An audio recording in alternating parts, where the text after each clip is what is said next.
श्री कृष्ण कहते हैं, अगर जो चाहा है वह नहीं मिला तो एक बार जो मिला है उसे चाह कर देखो। कभी उन चीजों के बारे में न सोचें जो भगवान से प्रार्थना करने के बाद भी हमें नहीं मिली, बल्कि उन अनगिनत चीजों को देखें जो बिना प्रार्थना के भगवान ने हमें प्रदान की है। जब हम खुश होते हैं तो हम उस व्यक्ति के पास जाना चाहते हैं जिसे हम बहुत प्यार करते हैं, लेकिन जब हम दुखी होते हैं तो हम उस व्यक्ति की ओर देखते हैं जो हमें बहुत प्यार करता है। रिश्ता होने से रिश्ता नहीं बनता, रिश्ता निभाने से रिश्ता बनता है। जो व्यक्ति किसी सच्चे व्यक्ति का दिल तोड़कर किसी तीसरे के पास खुशी ढूंढने जाते हैं वह अक्सर धोखा खाते हैं। दो बातें ध्यान रखो, सब कुछ परिवर्तनशील है और किसी का भी अपना पृथक अस्तित्व नहीं है। भगवान कृष्ण कहते हैं, जब तक सृष्टि रहेगी दुख मनुष्य के साथ साए की तरह चलेंगे। अगर कुछ भी अच्छा होते हुए नहीं दिख रहा फिर भी आप अच्छे के लिए प्रयास करें, क्योंकि जीवन के लिए यही उत्तम विकल्प है। इंसान के कर्म उसके ही नहीं, उसकी आने वाली पीढ़ियों को भी प्रभावित करते हैं। आपके पास जो कुछ भी है उसे बड़ा चढ़ाकर मत बताइए और न ही दूसरों से ईर्ष्या कीजिए। जो दूसरों से ईर्ष्या करता है उसे मन की शांति नहीं मिलती। पीठ पीछे वार करने वाला दुश्मन ही नहीं होता, कुछ अपने भी गद्दार होते हैं। भगवान कृष्ण कहते हैं, शरीर नश्वर है पर आत्मा अमर है।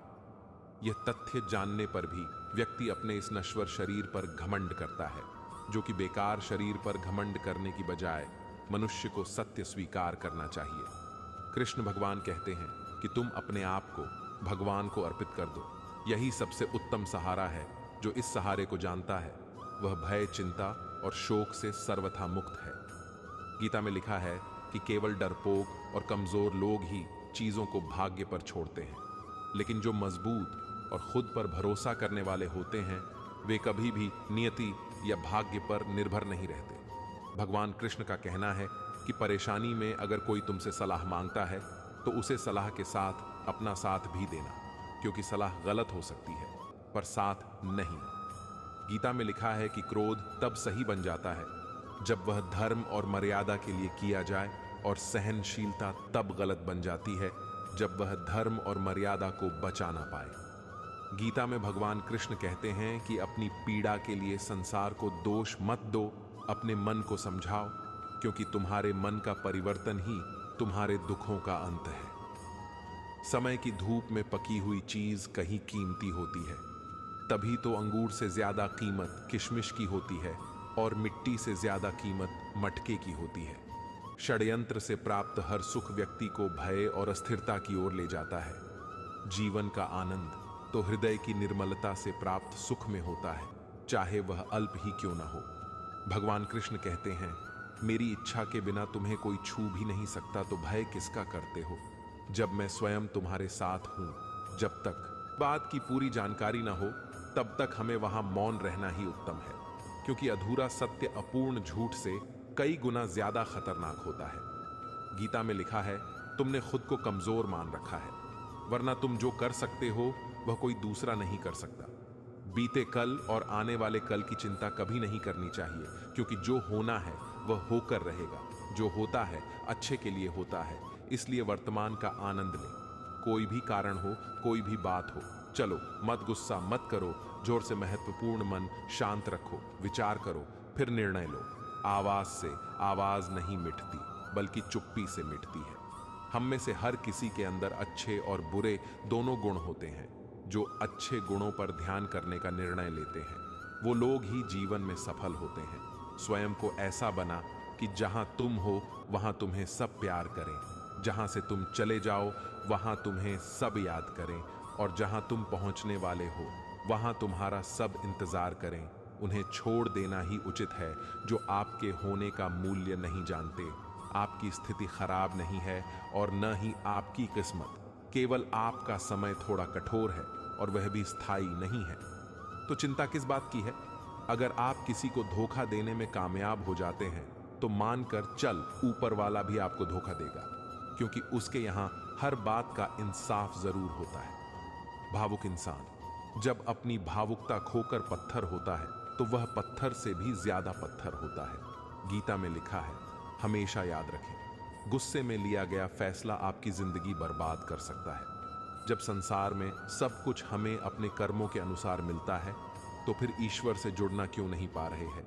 हम कर्मों की मूल गति को पूरी तरह नहीं जानते हैं। इसका सत्य वह संपूर्ण ज्ञान केवल परमात्मा ही देते हैं। हमें सत्य व असत्य का वास्तविक भी केवल ईश्वर के साथ जोड़ने से ही ज्ञात होता है, जिसे समझने से ही हमारे कर्म से कर्म बन सकते हैं।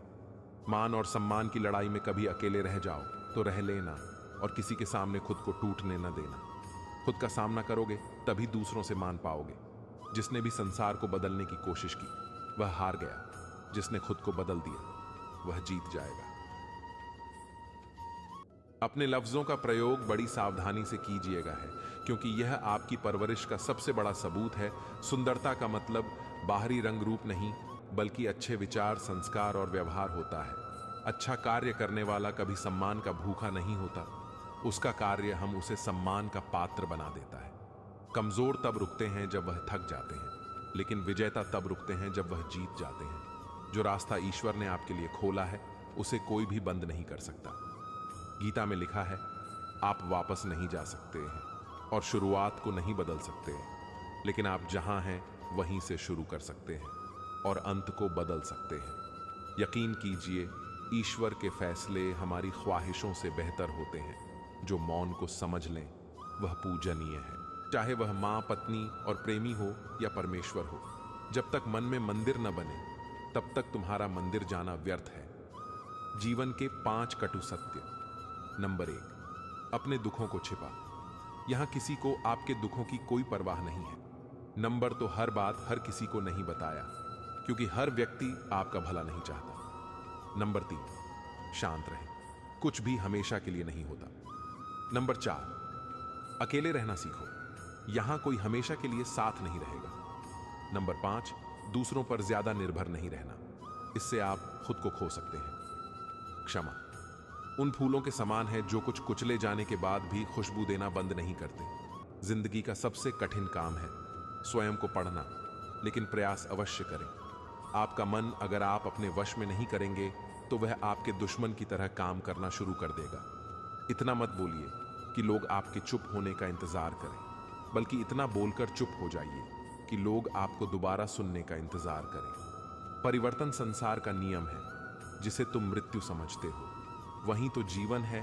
एक क्षण में तुम करोड़ों के स्वामी बन जाते हो, दूसरे ही क्षण में तुम दरिद्र हो जाते हो। मेरा तेरा छोटा बड़ा अपना पराया मन से मिटा दो, फिर सब तुम्हारा है। और तुम सबके शरीर की नजरों से देखने से भगवान कभी दिखाई नहीं देते। उन्हें देखने के लिए तो मन की आंखें खुली होनी चाहिए। याद रखें, सबसे बड़ा अपराध अन्याय सहना और गलत के साथ समझौता करना है। जब तक हमारे साथ ईश्वर का सहारा है, इस दुनिया में कोई लाख हमारा बुरा चाहे, लेकिन हमारा कुछ नहीं बिगाड़ सकता। तुम भला क्यों रोते? तुमने जो खोया क्या वह तुमने पैदा किया था? आज जो तुम्हारा है वह कल किसी और का होगा, क्योंकि परिवर्तन संसार का नियम है। बाहर की चुनौतियों से नहीं, बल्कि भीतरी कमजोरियों की वजह से इंसान हारता है। समझे बिना किसी को पसंद मत करना, और समझे बिना किसी को खोना मत। मोह हृदय में होता है, शब्दों में नहीं, और क्रोध शब्दों में होता है। हृदय में ने जब मन का मुंह से गिर जाए, तुम अपना हाल ईश्वर को सुनाते ना। उसी पल मन को सुकून मिल जाता है। जो प्रेम में रहते हैं वह छल नहीं समझ पाते, और जो छल में रहते हैं वह कभी किसी का प्रेम नहीं समझ पाते। जिंदगी में कुछ कड़वी सच्चाइयों से मन की आंखें खुल जाती हैं, और जब मन की आंखें खुलती हैं तभी परमात्मा के दर्शन हो पाते हैं। नया नया तो सब अच्छा ही लगता है, सच्चाई तो पुराने होने के बाद ही पता चलती है। फिर वह चाहे कोई चीज हो या इंसान। गीता में लिखा है, अगर दुख में अकेले होना तो सुख में किसी को आने मत देना। जिद होनी चाहिए कुछ हासिल करने की, वरना उम्मीद लगाकर तो हर कोई बैठा है। भगवान कृष्ण कहते हैं, तुम्हारा क्या गया जो तुम रोते हो? तुम क्या लाए थे जो तुमने खोया है? तुमने क्या पैदा किया था जो नष्ट हो गया? तुमने जो लिया यहीं से लिया, जो दिया यहीं पर दिया। जो आज तुम्हारा है कल किसी और का होगा, क्योंकि परिवर्तन संसार का नियम है। परिणाम कभी भी आपकी सोच के अनुरूप नहीं होता, वह बस आपकी मेहनत के अनुरूप होता है। हमेशा टूटने का मतलब खत्म नहीं होता। कभी कभी टूटने से जिंदगी की शुरुआत भी होती है। कभी भी अपने अतीत के कैदी मत बनो। वह सिर्फ एक सबक था, जीवन भर कारावास नहीं। आप चाहे जितनी किताबें पढ़ लो, कितने भी अच्छे प्रवचन सुन लो, उनका कोई फायदा नहीं होगा जब तक कि आप उनको अपने जीवन में नहीं अपनाते। जो है उसे स्वीकार करो, जो था उसे जाने दो, और जो होगा उस पर विश्वास रखो। अच्छे समय से ज्यादा अच्छे इंसान के साथ रिश्ता रखो। अच्छा इंसान अच्छा समय ला सकता है, लेकिन अच्छा समय अच्छा इंसान नहीं ला सकता है। परमेश्वर, मुझे इतना नीचे मत गिराना कि मैं पुकारो और तू सुन पाए, और इतना ऊंचा भी मत उठाना कि तू पुकारे और मैं सुन ना पाऊं। जो भी तुम्हें सम्मान दे तो स्वीकार मत करना, क्योंकि कुछ ही देर में अपमान भी अपनी यात्रा शुरू कर चुका होगा। कोई हमें समझे या ना समझे, कोई फर्क नहीं पड़ता है, पर जिससे उम्मीद हो वही न समझे तो बहुत ज्यादा तकलीफ होती है। बैठा हूं चंद ख्वाहिशें लेकर, सुना है तेरे दर से कोई खाली हाथ नहीं जाना चाहता। अंधविश्वासों का मैंने हमेशा विरोध किया है, और विश्वासों का मैं हमेशा आदर करता हूं। प्रार्थना, ध्यान मैं भी करता हूं। एक सर्वव्यापक सर्वशक्तिशाली सत्ता में मेरा भी विश्वास है। यदि मूर्ति पर ध्यान केंद्रित करने से आरती को एकाग्र चित्त होने में मदद मिलती है, उसका आत्मबल बता है, तो यह उसका विश्वास है, और मैं इस विश्वास का सम्मान करता हूं। मैं आरती पर अपने विश्वास नहीं लादता, और न ही वह मुझ पर अपने। क्लास से लौटकर तानिया ने चुस्त जीन्स उतार कर डीली सी ट्राउजर डाल ली और पलंग पर पसर गई। अपनी रूममेट स्वाति को उसने सख्त हिदायत दे दी कि 2 घंटे तक उसे कोई डिस्टर्ब न करे, वह बहुत थक गई है। तभी हॉस्टल की ही 2 अन्य लड़कियां उसे पुकारती हुई आ पहुंची। तानिया, कोई अंकल तुम्हें ढूंढ रहे हैं। लो, वे यहीं आ गए। हेलो, तो तुम तानिया हो? सिर से पांव तक अपने को एक सूटेड बुटेड अनजान सज्जन द्वारा घूरता पाकर तानिया अचकचा गई। मैं कुणाल का पिता हूं। ओ, बैठिए। परिचय पाकर तानिया सकुचा उठी। मेरी पोस्टिंग इसी शहर में हो गई है, कुणाल ने बताया हो। नहीं, 3 दिन से नेटवर्क गड़बड़ चल रहा है। आई सी, मतलब रोज बात होती है। तानिया इस कमेंट से एक बार फिर सकुचा उठी। सामने हॉस्टल की नई बिल्डिंग मेरे सुपरविजन में बन रही है। अभी मैं इस पुरानी बिल्डिंग के निरीक्षण के लिए आया था। कमरे देखते देखते अचानक तुम्हारा ख्याल आया। तुमसे मिलने का मोह नहीं छोड़ सका, इसलिए चला आया। तुम्हें बुरा तो नहीं लगा? नहीं। उन सज्जन की निगाहें कमरे का निरीक्षण करते करते शेल्फ पर रखी भगवान की तस्वीर पर अटक गई। ये मेरी नहीं है, स्वाति पूजा करती है। तान्या अचानक बोल उठी। क्यों? क्या तुम भगवान को नहीं मानती? मानती हूं, पर इन सब ढकोसलों में मेरा विश्वास नहीं है। उन सज्जन की निगाहें पास खड़ी स्वाति की ओर उठ गई। शी नोज, वह जानती है मेरे विचार। तान्या अब तक संभल चुकी थी। उसका डांवाडोल होता आत्मविश्वास लौट आया था, लेकिन उन सज्जन ने बात पलट दी। मैं सारा सामान यहां ले आया हूं। कपिल के एग्जाम चल रहे हैं, तो वह और आरती बाद में आ जाएंगे। कुछ कपड़े और किताबें ही तो हैं। 1-2 दिन में घर सेट होने के बाद तुम्हें बुलाता हूं। तुम्हारा मोबाइल नंबर क्या है? तान्या से मोबाइल नंबर लेकर उन्होंने उसे अपना विजिटिंग कार्ड पकड़ा दिया। तान्या उन्हें जाते देखती रही। शिरीष सिन्हा, तो ये तुम्हारे होने वाले ससुर हैं, और तुमने उनके पांव तक नहीं छुए। मैं जैसी हूं वैसी ही उनके सामने नजर आना चाहती हूं। ढोंग से मुझे सख्त नफरत है, पर कुणाल मुझसे प्यार करता है। उसके मम्मी पापा मुझे पसंद करें या ना करें, मुझे फर्क नहीं पड़ता। वह मुझसे ही शादी करेगा। पिछले सप्ताह ही कुणाल ने उसे बताया था कि वह छुट्टियों में घर जा रहा है, और मम्मी पापा को बताकर जल्दी ही शादी की डेट फिक्स करेगा। फिर दोबारा बात होने पर उसने बताया था कि पापा तो तटस्थ हैं और मम्मी बहुत गुस्सा हैं। विजातीय पाश्चात्य संस्कारों में पली बड़ी लड़की उन्हें बहू के रूप में बिल्कुल पसंद नहीं है। हाँ, कपिल जरूर भाभी को लेकर बहुत उत्साहित है। कुणाल कहता है कि चिंता की कोई बात नहीं है, सब ठीक हो जाएगा, बस थोड़ा इंतजार करो। वह कहता है कि मम्मी दिल की बहुत अच्छी हैं, जल्दी ही उनका गुस्सा शांत हो जाएगा।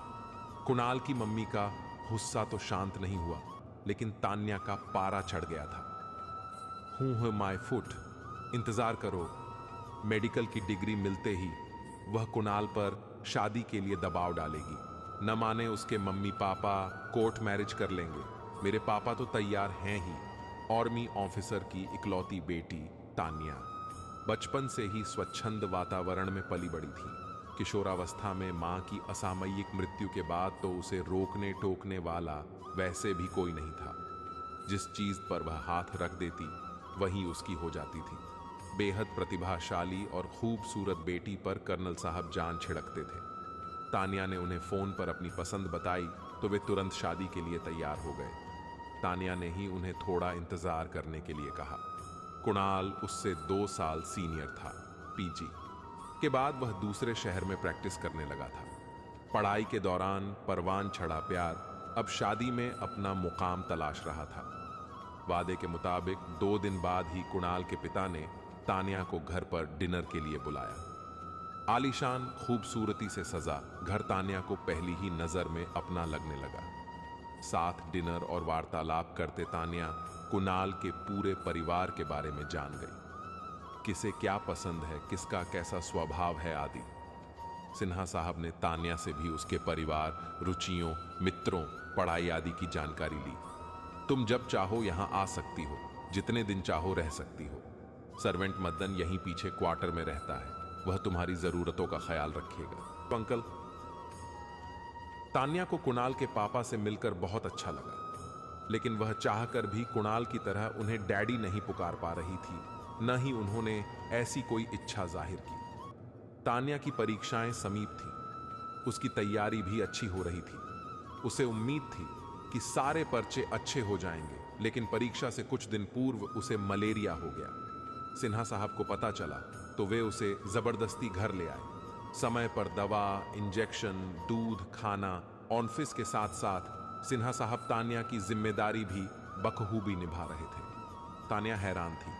रिश्ता जुड़ने से पूर्व ही वह अंकल से दिल से जुड़ाव महसूस करने लगी थी। पापा को उसने खबर नहीं की, व्यर्थ ही परेशान होंगे। वैसे भी अब वह काफी स्वस्थ महसूस कर रही थी। उसने सोच लिया था कि आज अंकल से कह देगी कि वह हॉस्टल लौटना चाहती है। शाम को अंकल लौटे तो काफी खुश दिखाई दे रहे थे।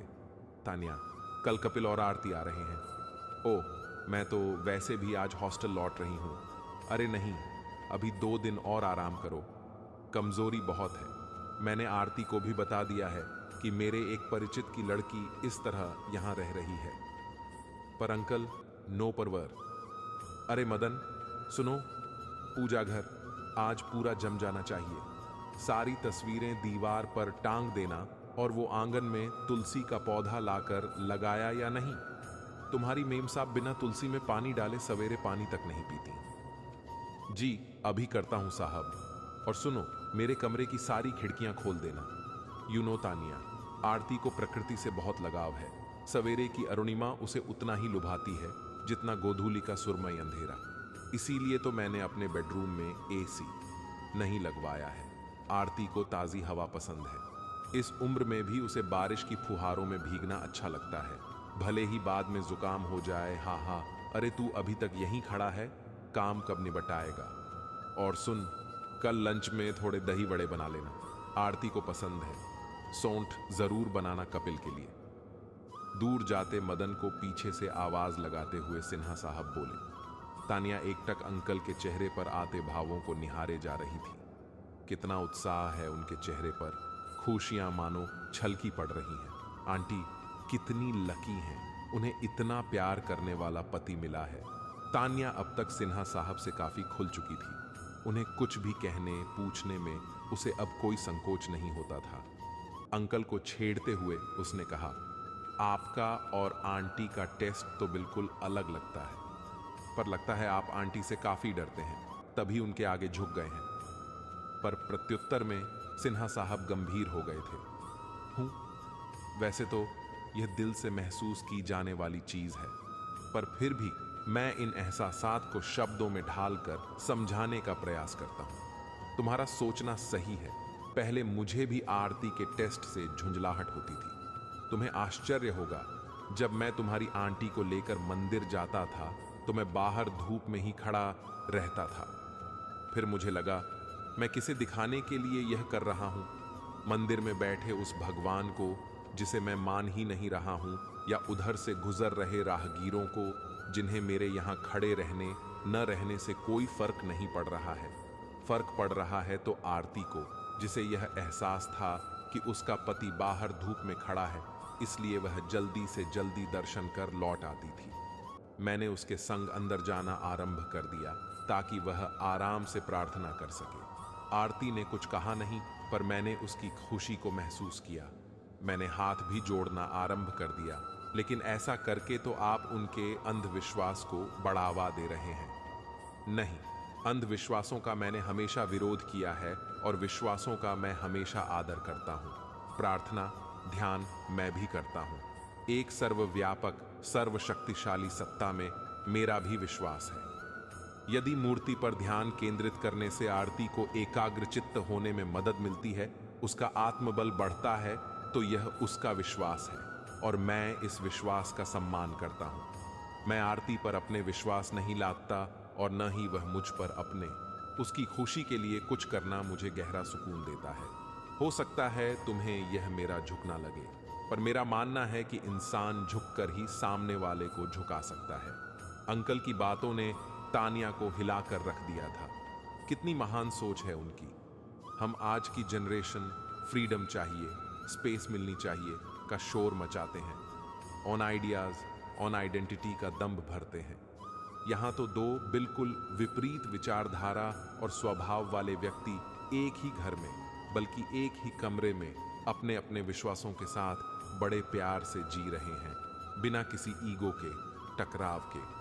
भला इससे ज्यादा स्पेस और फ्रीडम और क्या होगी। अगले 2 दिन तानिया की जिंदगी के बेहद महत्वपूर्ण, हमेशा याद रखने लायक दिन थे।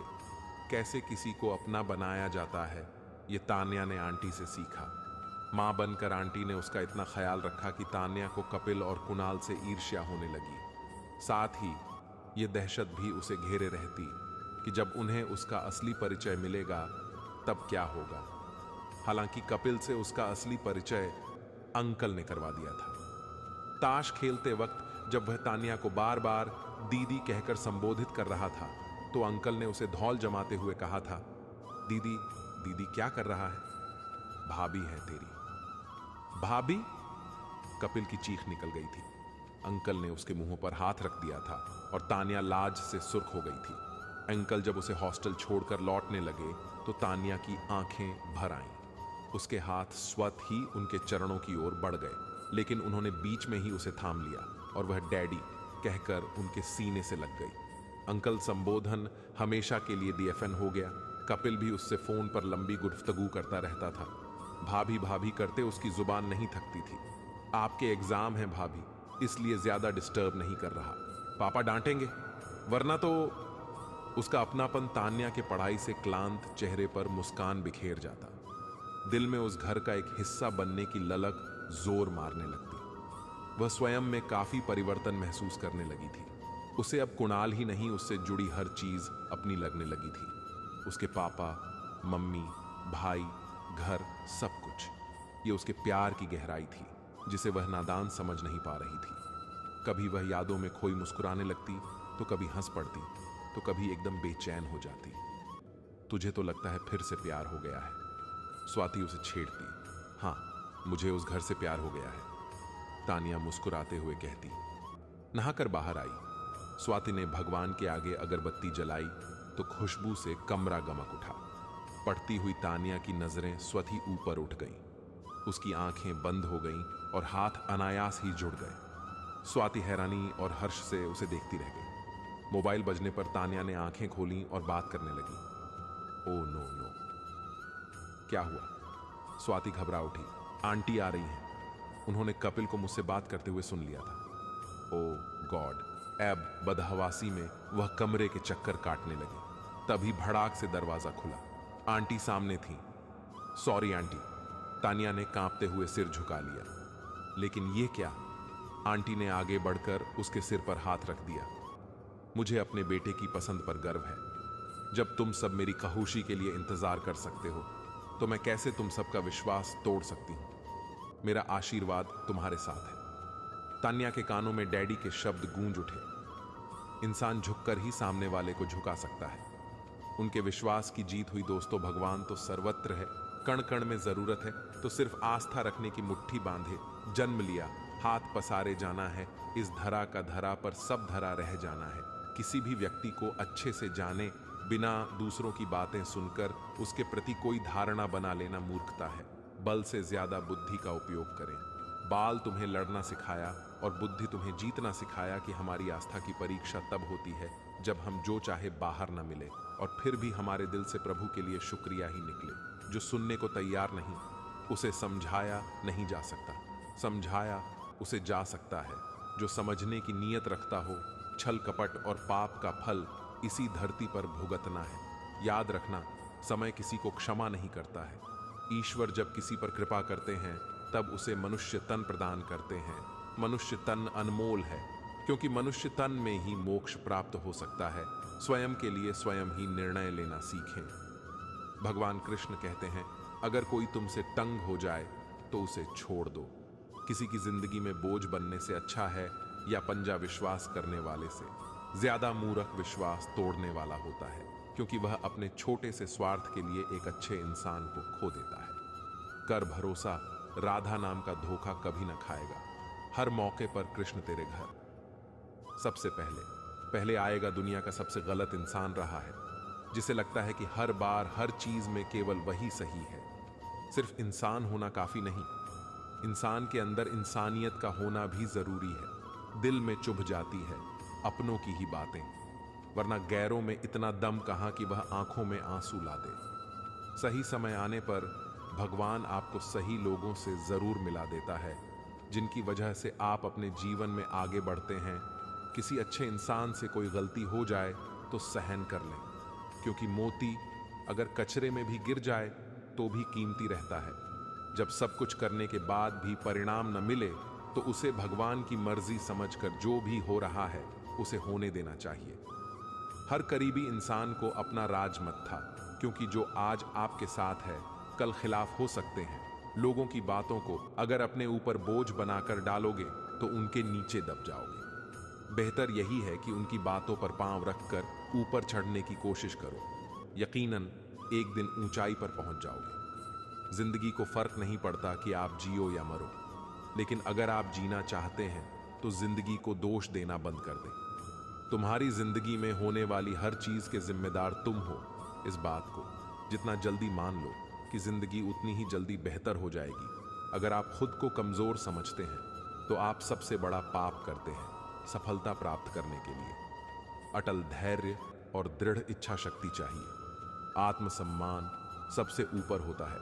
इसे बचाए रखने के लिए अगर किसी का साथ छोड़ना पड़े तो बेशक छोड़ देना चाहिए। उन लोगों से हमेशा दूर रहे हैं जो लोग आपके लक्ष्यों को छोटा करने की कोशिश करते हैं। याद रखें कि छोटी सोच वाले हमेशा यही करेंगे, लेकिन महान लोग ही आपको महसूस कराते हैं कि आप इस दुनिया में महान बन सकते हैं। घमंड के अंदर सबसे बुरी बात यह है कि वह आपको कभी महसूस होने नहीं देगा कि आप गलत कहते हैं। रात जितनी काली होती है तारे उतने ही चमकीले होते हैं, और दुख जितने गहरे होते हैं ईश्वर उतने ही हमारे करीब होते हैं। तो धैर्य और संयम बनाए रखें। एक दिन सब कुछ ठीक हो जाएगा। यह महत्व नहीं रखता कि तुम्हारा अतीत कितना कठिन था, तुम हमेशा दोबारा शुरुआत कर सकते। हमें चिंता नहीं अपनी, उन्हें चिंता हमारी है, क्योंकि मेरे जीवन रथ के रक्षक स्वयं सुदर्शन चक्रधारी है। भगवान कृष्ण कहते हैं, मुझ पर विश्वास करने का साहस दिखा, तुम्हारी आशा को निराशा में बदलने नहीं दूंगा। संभाल कर रखी हुई चीज और ध्यान से सुनी हुई बात कभी ना कभी काम आ ही जाती है। खुद पर भरोसा करना कोई परिंदे से सीखे, क्योंकि जब वह शाम को वापस घोंसलों में आते हैं तो उनकी चोंच में कल के लिए कोई दाना नहीं होता है। सहनशील होना अच्छी बात है, परंतु अन्याय का विरोध करना उससे भी उत्तम है। अन्याय में सहयोग देना अन्याय करने के समान है। मूर्ख लोगों से कभी बहस नहीं करनी चाहिए। वो पहले आपको अपने स्तर पर ले जाएंगे और फिर अपने अनुभव से आपको हरा देंगे। जिस बात से डर लगता हो उस क्षेत्र में अपना ध्यान बढ़ाना आरंभ करते हैं। डर भाग जा।